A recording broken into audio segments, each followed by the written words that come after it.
friends. I am so sorry we cannot meet during the month of January, but I am looking forward to being in person again very soon. But I'm also very thankful that we have this time that we can be together, even if it is on video. And during this time, we can be talking about some of the things that happened in Jesus' life. Now, those of you who were in my Sunday school class, we've been talking about, during the month of December, some of the things that happened during Jesus during his birth. The first couple of months, years that he was born. We talked about how Mary's cousin Elizabeth, being very old, had a baby boy named John the Baptist, who later on announced that Jesus was the Messiah and prepared the way for Jesus' ministry. We talked about how Mary, who was chosen to be Jesus' mother, and she became pregnant with the Holy Spirit to bring Jesus into this world.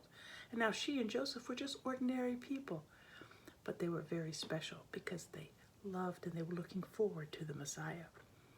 We talked about horrible King Herod and the wise men, and how the wise men came to worship the Messiah. And King Herod, oh, he was so terrible that the angel told the wise men to go back home and don't go tell King Herod.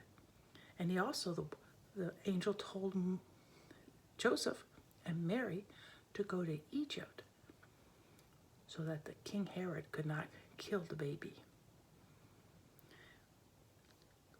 Just right after Christmas, we talked about Anna and Simeon, two people that when Jesus was a very young baby, a couple weeks old, his parents brought him to the temple to be dedicated as the firstborn son. And there was old Simeon, who had been told that he would not die until he saw the Messiah. And Anna, who had been there since she had lost her husband many years ago, prophesied that this was the Messiah. Here he is, right in our midst. And if we read the Bible, we don't hear anything else about Jesus until he starts his ministry when he was 30 years old. From the time he's a baby till he's 30, we don't know anything. Wow, that's a long time. But there is one story, and that's the one we're going to talk about today. Mary and Joseph, they did receive another dream when they were in Egypt, and they were told to go back home, go back to Israel, and they were told to go to Nazareth, and that is what they did. So they took baby Jesus and they traveled back to the city of Nazareth, which is about 60 miles north of Jerusalem. And there Jesus started to grow as a young boy. We don't know too much, but we can guess. His dad was a carpenter, so he probably helped his dad with his business, doing some little chores, helping his dad. He also probably attended synagogue school. Back then, there were lots of synagogues, which were religious schools right there in almost every town. And so he probably learned all the laws and some of the rules that they had at that time. And learned how to read and write. And then all of a sudden, in Luke chapter 2, verse 41 to 51, just those short verses, we have when Jesus was 12 years old. And that's today's story. The Jewish people had been told by God through Moses way back in the book of Exodus, in the beginning, that there had holidays and feast days and sacrifices, and there was all the things that they need to do. And 3 of those feast days, every man was supposed to go and sacrifice. And so during the time of Jesus, that meant to go to the city of Jerusalem. And Joseph, being a very wise man and a very man who loved God, he probably went all 3 times. And one of those times was Passover. And when he went to Jerusalem for Passover, he usually stayed for 1 whole week. Now, you and I, if we wanted to go on a trip to go visit our grandma or go visit some relatives or just go on a nice long trip, we probably pack up everything in the car and get as much as we can because we have our suitcases and our toys and maybe some food and extra things to bring with us. We pack up the car so we hardly have any room in the car, and we drive for 60 miles. It'll probably take us about an hour. Yep, it takes about an hour, maybe 2, to get to wherever we wanted to go. But in Jesus' time, they didn't have cars. And most people didn't have even a donkey or a camel. They walked. And there was 2 ways to walk to Jerusalem.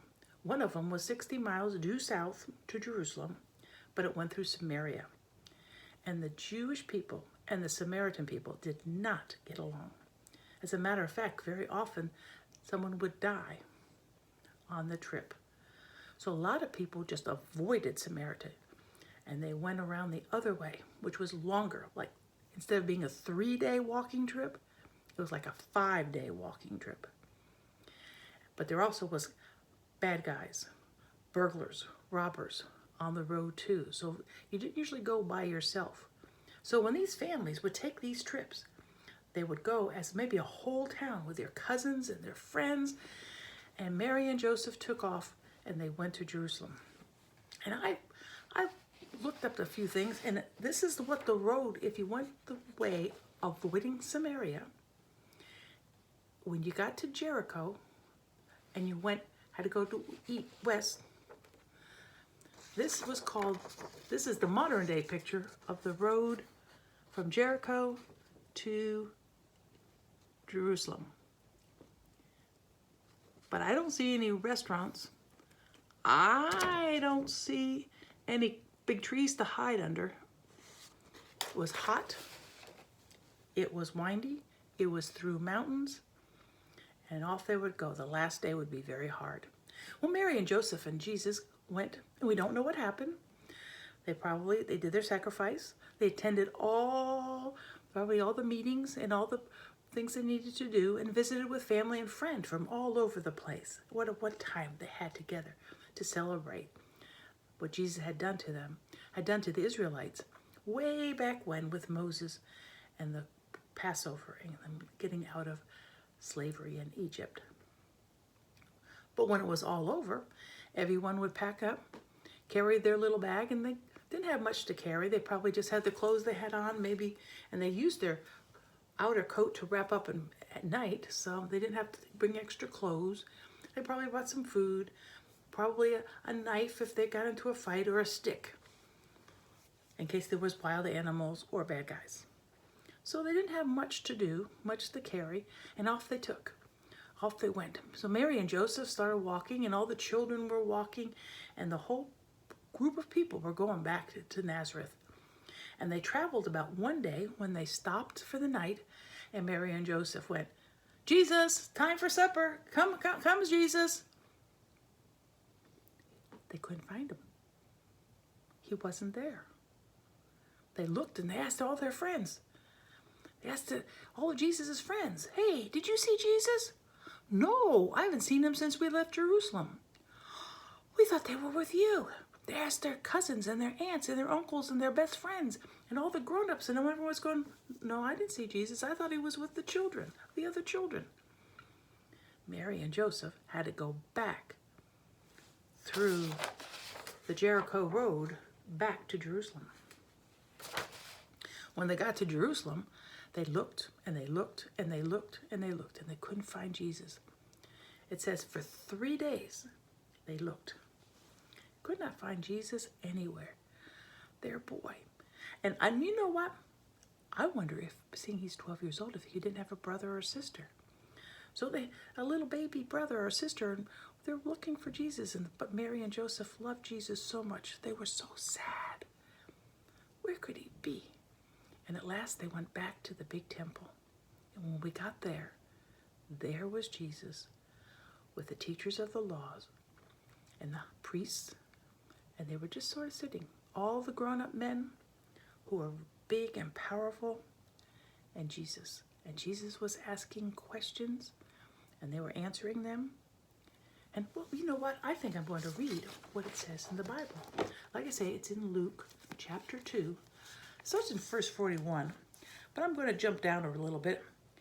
And I'm going to start off with verse 46. After 3 days, they found him in the temple courtyard. He was sitting with the teachers. He was listening to them and asking them questions. Everyone who heard him was amazed at how much he understood. They also were amazed by his answers.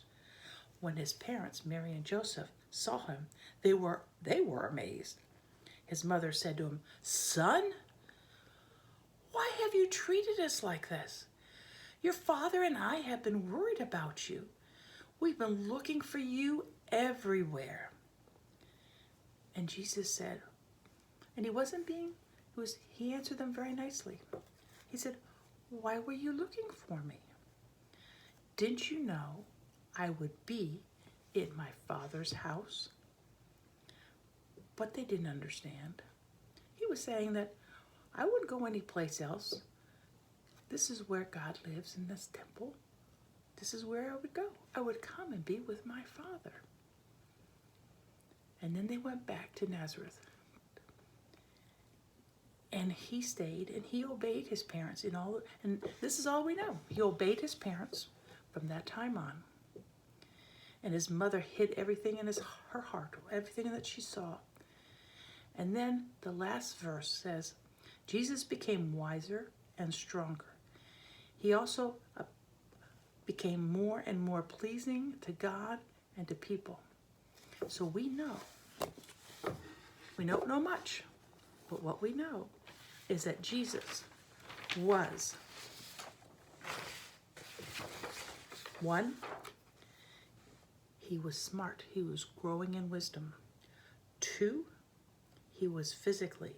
He ate good food and he had a strong, healthy body. Three, he was spiritual. That means he knew and he loved God and he communicated with God, his Father, all the time. But he also was social. He had lots of friends and he treated all people kindly. You know what? When I see those things that Jesus did and was as a boy at being 12, I think those are good things we all should try to do.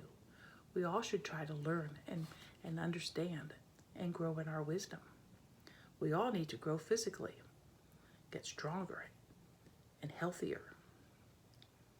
We all need to be spiritually growing, learning in the Bible, reading, praying, talking to God in our prayers, having conversations with God and listening to his answers. But we also need to be good people with those around us, loving and obeying our moms and dads and the rules of the world, and being kind to our friends around us. We don't know much about Jesus when he was a boy, but I think we learned an awful lot.